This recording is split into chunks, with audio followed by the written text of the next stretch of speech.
What's up, guys? We're here at PAX West 2018 with Steven from Question, and they're here to show the Blackout Club. Now, what is the game about? The Blackout Club is a co-op multiplayer horror game where you play as teens in a small suburban town in Virginia. It's in a radio quiet zone, and so signal in and out of the town is heavily monitored. And one of your friends goes missing. And as related to that, you start to see that everybody in the town sleepwalks at night. The adults act strangely. When confronted with their sleepwalking, they react with, what are you talking about? That's not happening. They ignore photographs. So the kids take it upon themselves to try and get evidence of the strange phenomena out to the outside world. They discover that the adults have been digging a network of tunnels under the town, sort of a strange complex that has some sort of purpose. You don't know what it is. So you team together and you do procedurally generated missions in your neighborhood, and you do them at night. And a lot of them involve recording evidence of sort of the actions of this group, getting physical evidence, and then you take those back to your hideout. You level up, you get powers, like you do.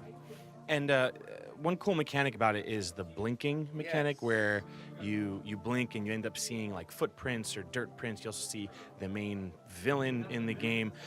What made you guys want to go for that type of mechanic? A lot of it came from one of our designers, Jordan. He sort of knows horror very well. He's been doing it for a long time. He worked on the Fort Frolic level on BioShock, and way back when, the Shale Bridge Cradle level for Thief 3, which a lot of people consider one of the scariest games, and or levels anyway. And we were toying with the idea of that sort of like information and controlling information and what information you have access to. That's a lot of what makes good horror, is not having full information.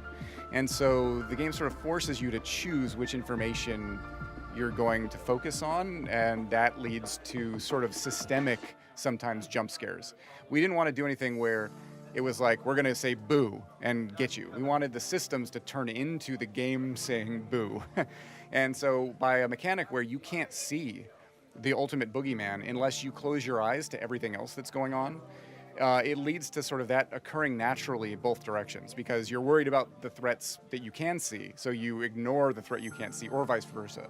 And it leads to this sort of like kind of pulse pounding, and then suddenly you realize it's right by you. You open your eyes and it's like 10 feet away, and it's like you've just got to sprint.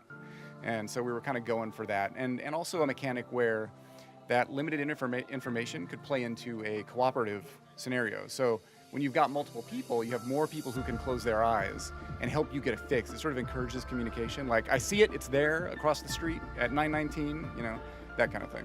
And in terms of the multiplayer, you could either play as one player and do the game in a very hard way, like how I tried, or you could do up to 4 players. But what you were saying before was that there's, it could get a lot crazier with 4 people. It might not actually help. It might actually make it worse. What do you mean by that? Yeah, I mean, it can if you are a uncoordinated 4 people.